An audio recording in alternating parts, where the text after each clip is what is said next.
Hello and welcome to Dialogue. I'm Yang Rui in Beijing. Since the establishment of diplomatic ties in 1957, China and Sri Lanka have maintained a profound friendship for more than half a century. The strategic location of Sri Lanka makes it even more important in the building of the 21st century maritime Silk Road proposed by China. Both countries are seeking to boost their economic ties. But in practice, how will the two push their partnership to new heights? With China being Sri Lanka's biggest loan provider, how will Sri Lanka protect the lawful rights and interests of Chinese companies there? And how are the Sino-Sri Lanka FTA talks going right now? Will any tangible results come out within this year? To answer these questions and more, I'm honored and very happy to be joined by His Excellency Mr. Ranil Wickremesinghe, Prime Minister of Sri Lanka. But before we get started, let's look at this. From April 6th to 9th, Sri Lankan Prime Minister Ranil Wickremesinghe paid his first official visit to China after his country's new government took office last year. During his visit, Wickremesinghe met with Chinese President Xi Jinping, held talks with his Chinese counterpart Li Keqiang, and met with Jiang Dejiang, chairman of the Standing Committee of the National People's Congress. Our visit today is an important visit because it will discuss and finalize the framework of the future cooperation between our two countries, the strategic cooperation that will take place. I believe your visit this time is going to highly improve the Sino-Sri Lankan strategic partnership and inject new vitality to the bilateral ties. I would like to exchange views with you on the issues of common concerns. 7 agreements were signed during Wickremesinghe's visit in areas such as science, tourism development, financial services and extradition. In a joint statement issued on April 9th, Sri Lanka announced the resumption of work on the Colombo Port City project and expressed their intention to facilitate and support the implementation of this project. Last year, the Sri Lankan government ordered a review of the Port City project in the capital Colombo, which involves Chinese investment. Approved by the previous government, the $1.4 billion project is expected to boost local economy and create over 80,000 jobs. The statement also reaffirms Sri Lanka's active participation in the Belt and Road initiative put forward by China. Both China and Sri Lanka will use the development of a 21st century maritime Silk Road as an opportunity to further advance infrastructure development, the China-Sri Lanka FTA negotiations, and to promote joint ventures and expand cooperation in mutually beneficial areas. Welcome to Dialogue, Your Excellency. What are the issues that you consider very important for the agenda between you and your Chinese counterpart here in Beijing? The main issue is the strategic economic cooperation between our two countries, connected with other sectors of people to people, the cultural, the security, political context. But the core of it has been the economic relationship. We've come at a time when the global economy has still not recovered, but on one hand China is determined to go ahead with the next round of structural reform, the supply side, while Sri Lanka itself has also committed itself to its structural reforms, to deepen our reforms, to integrate ourselves with the global economy. Now those objectives are common to both the countries. How do you go forward? And this is what I'm discussing with the leadership of China, the President and the Prime Minister. You have to remember that politically Sri Lanka became independent in 1948 and the People's Republic was declared in 1949. Both countries launched out on its economic reforms and orienting our economy to markets in 1978 and 1979 under President Jayawardena and your late leader Deng Xiaoping. And now we have come to a very important stage of those market reforms.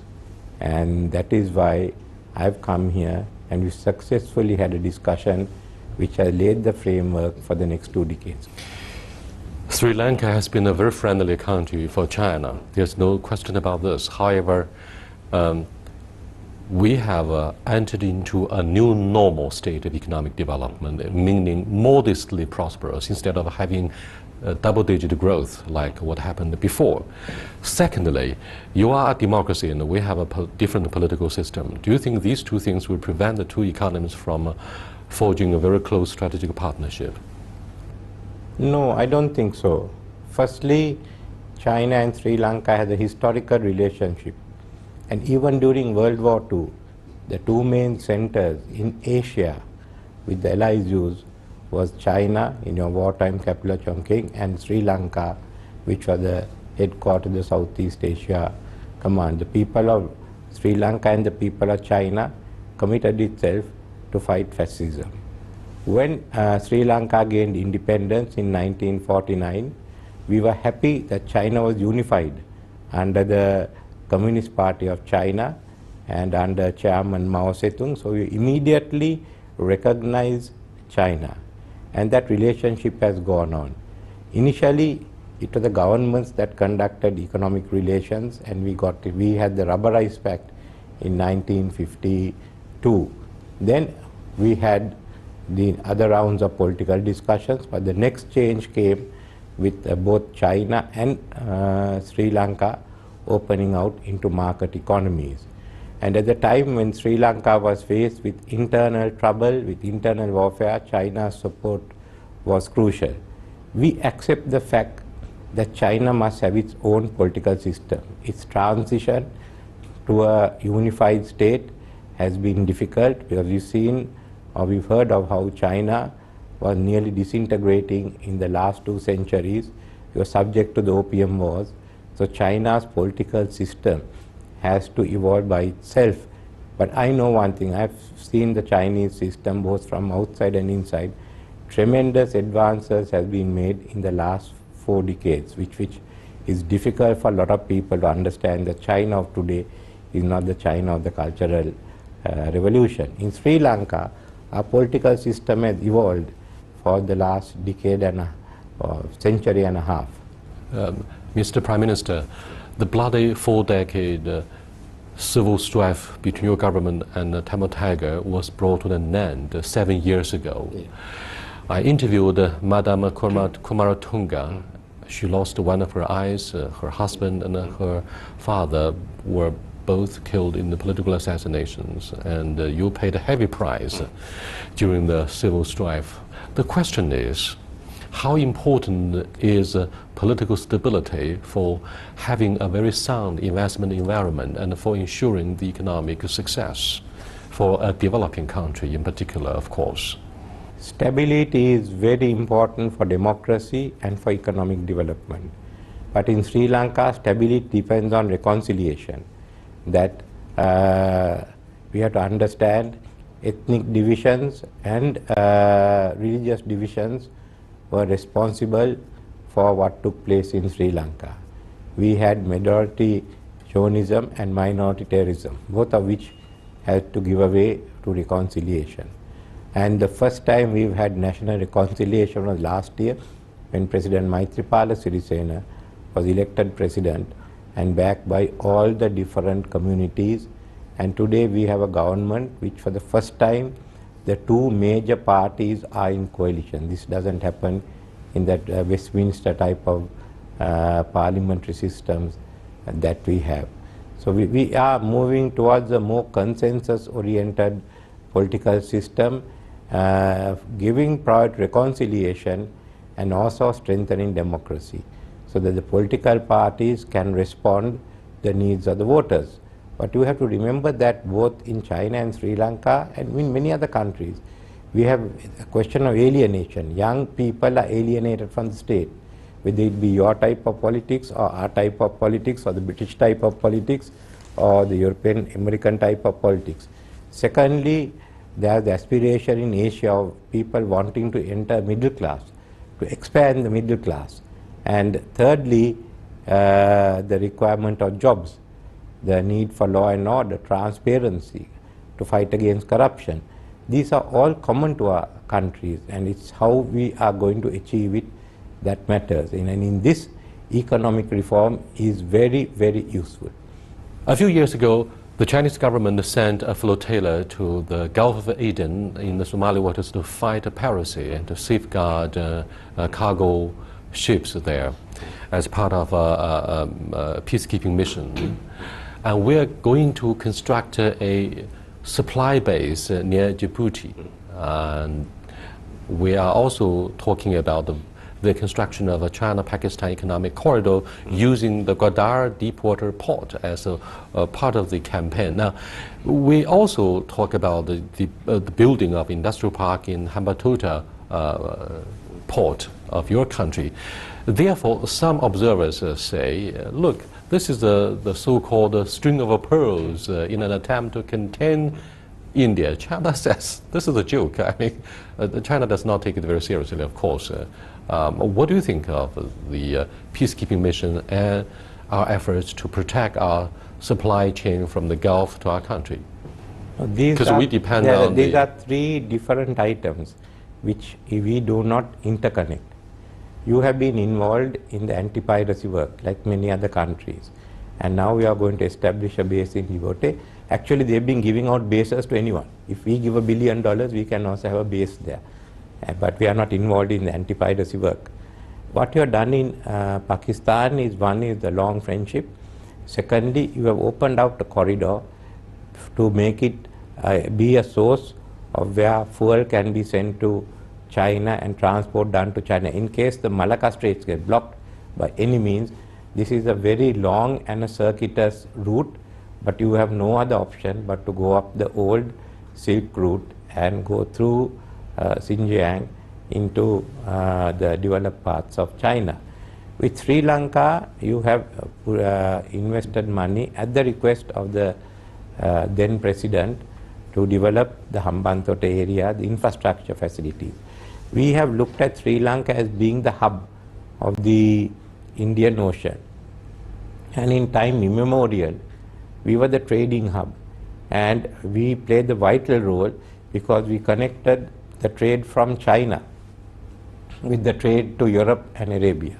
So the maritime Silk route came through Sri Lanka.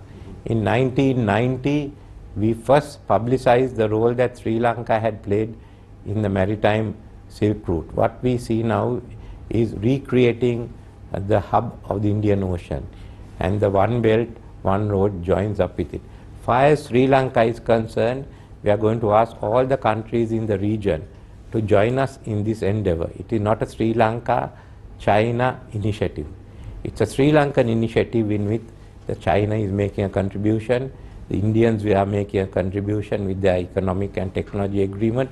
The Singaporeans have already said they are coming into work with Sri Lanka and China. Japan has said that they will. So it's now a question of getting them all together, and any other country that is interested. Pakistan has said so, Turkey has said so, into making this the hub of the Indian Ocean. Since Sri Lanka ended its decades-long civil war in 2009, China emerged quickly as the biggest loan provider for your country, and we have been involved in massive mega projects, particularly the investment in infrastructure, and therefore you have the concerns that you have been too dependent on China, and that will increase your external debts. Will that be possible, and how do you look at the issue of debts? Well, China, after the 2008 financial crisis, became a major economy which helped to stabilize the global economy. And that meant you were giving assistance for infrastructure projects on G2G basis, followed by your construction companies coming in there. Now what's happened in Sri Lanka is that our debt levels have gone up, and we are concerned of that. We've discussed with your government on the different steps we could take to reduce the debt obligation. Secondly, we had infrastructure, but we had no economic plan. What we've come in is the economic plan we've tied up with the infrastructure that is there. So we've got to utilize the existing infrastructure, whether built by the Chinese or anyone else, and we'll plan the rest house. So we had always looked at Hambantota, had the potential to being a Shenzhen. Actually, it was first put out by my government when I was Prime Minister in 2002, the locations and may differ, but we can work on that. Secondly is the port city. That also is a part of the megapolis plan which was produced by Singapore firm Sabana in 2003. There were issues, the legal and environmental issues to be corrected and issues of transparency, which we have done. But this was originally going to be real estate development. But we looked at it differently. We wanted Colombo to have one area which was going to be a special business and financial district. So the port city has been identified for that purpose. The original port city as a real estate development area has now changed into become a financial and business hub for the Indian Ocean, in which certainly the real estate plays a leading role. But within our economic plan, we have discussed with your government how more investments can come. We are not against investments.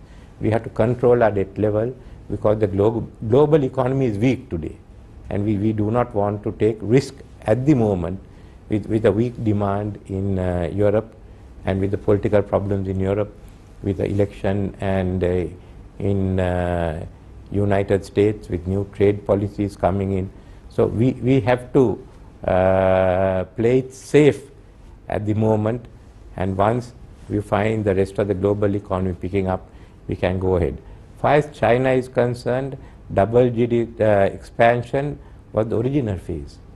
But as you become a consumer economy, and as you take your place as a major global economy, it has to become consumer-oriented, middle-class oriented. 6.5% growth for China is good enough as far as we are concerned. India has about 7, but when India stabilizes itself, it must also come to about 6.5. 6.5 is good. Our problem is that Europe is not picking up. Do you think your country, along with the other more than 60 countries and economies that will benefit from the Belt and Road Initiative, and of course the overcapacity, might be a blessing instead of a curse for our partners along the stretches of the Belt and Road Initiative? Well, actually, the first example of this modern times overcapacity is the United States. After depression, during World War II, they became the main engine. I mean, they built 100 aircraft carriers. When the war was over and Europe was coming back, they had overcapacity. What did they do? To the Marshall Plan and others, they spread that prosperity out both to Europe and to Japan. Now China has overcapacity. Now China has to work out that plan of how that overcapacity now gets Excuse me, Your Excellency, China does not want our Belt and Road Initiative to be compared to the Marshall Plan, because there I'm are not comparing, I'm differences. giving an example. They had their own political strategy because they were fighting the Soviet Union. But overcapacity can be transferred from the country that has it to other countries. So China now has overcapacity, and how they transfer it to the other countries, on what condition, is what China has to work out. But what I say is, from our point of view, transferring overcapacity to create prosperity is not something new. The Americans did it, and they did it their own way. The Chinese can do it their own way. Now what we are doing is, we are linking up with China to look at that overcapacity being transferred into the Indian Ocean, where the levels of development is lower than that of East Asia and Europe. Thank you very much. You are watching Dialogue with His Excellency Mr. Ranil Wickremesinghe, the Prime Minister of Sri Lanka. We are very happy to interview him during his current stay in Beijing. We'll be back in a short while. Please stay with us. Welcome back, Your Excellency.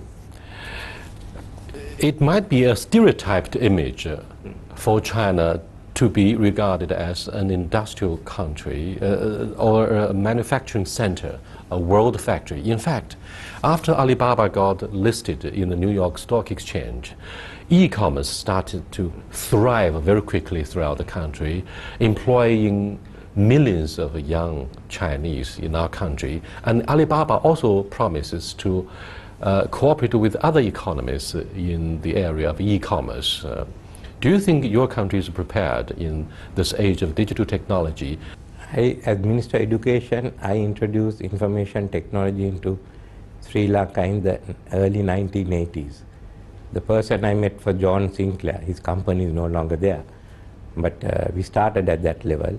And one of the pillars of economic development is that of IT and the digital economy. We are going ahead.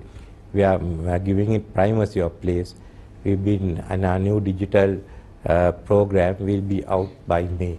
So you can rest assured that we are going to be in the forefront of the digital economy. We are not only looking at e-commerce, we are looking at nanotechnology, 3D printing, other forms of digitalization, and to use this IT to leapfrog into the modern systems.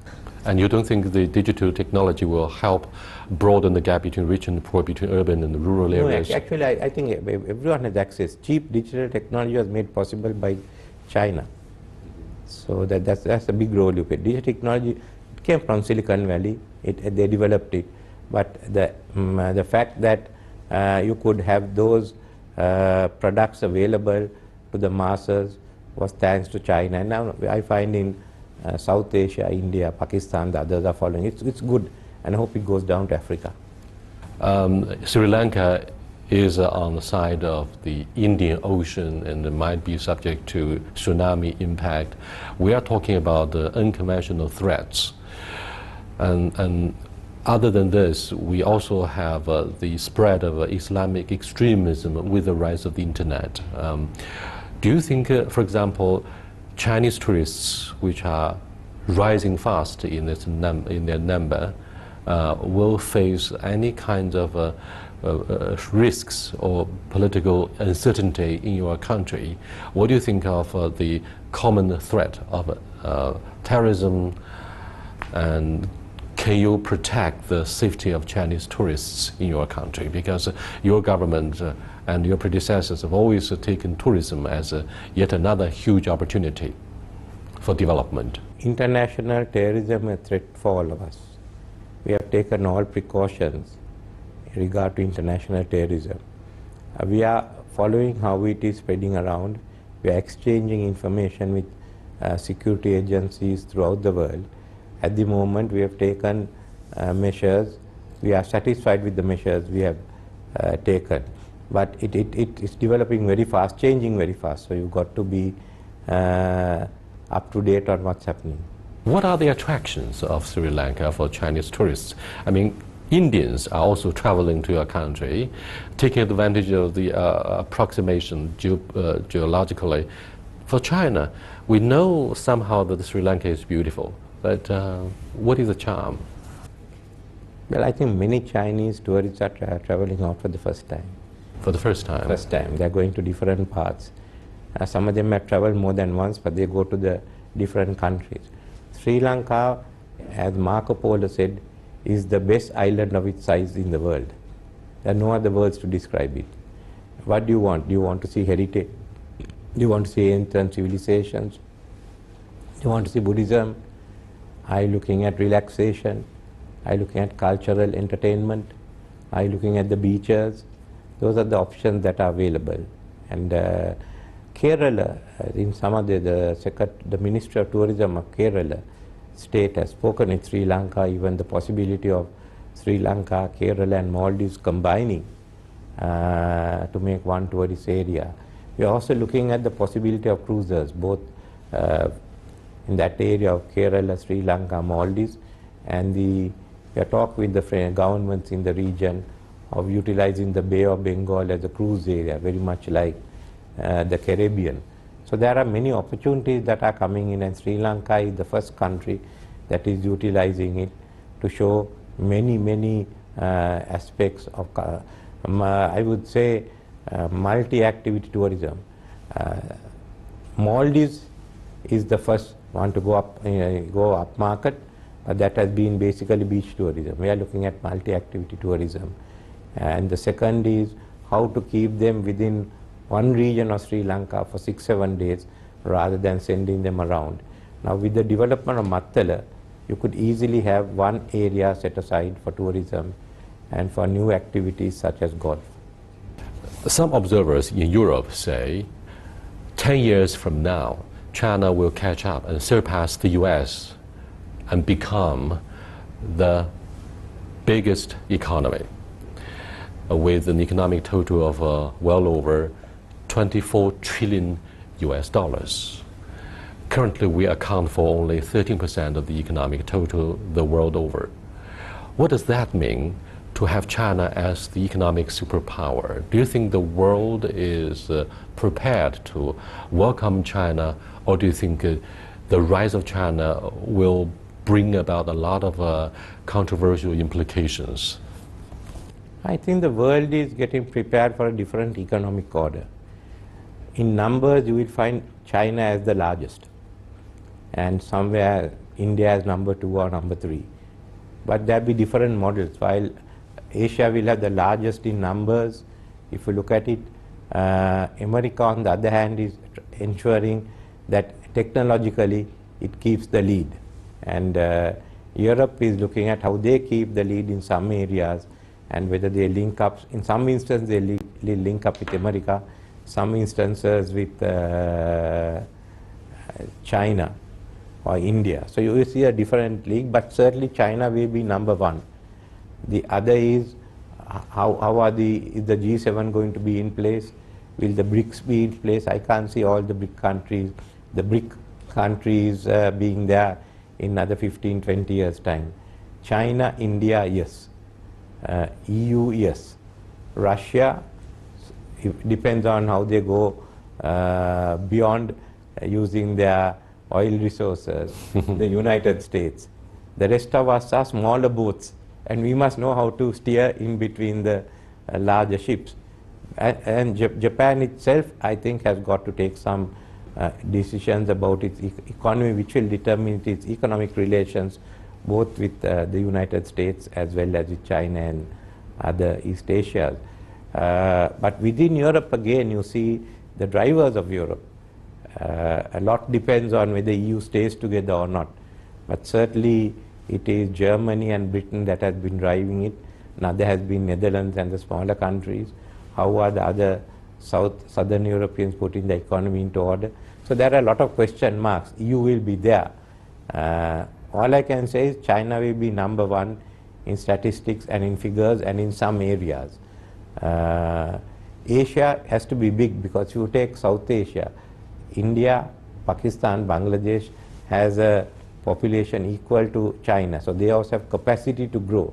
And within it comes Indonesia, Thailand, Vietnam, Myanmar, the big players, others like Singapore, Sri Lanka, and how you open out onto the East African coast. So there are many questions. I can't answer them, but we do know that China will be number 1. Thank you very much. Thanks a lot.